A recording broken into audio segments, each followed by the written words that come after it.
Nima uchun ayollar ko'p pul bergan erkaklarni yaxshi ko'radi?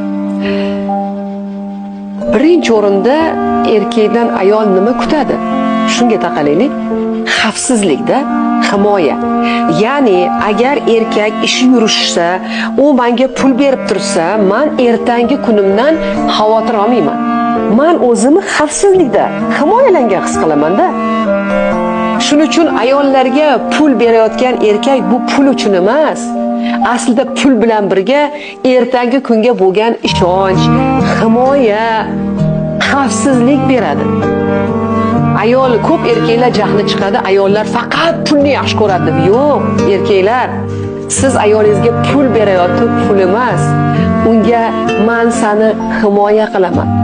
Men seni xavfsizligingni ta'minlayman.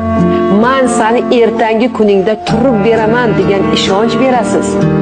Mana shuni bera olganingiz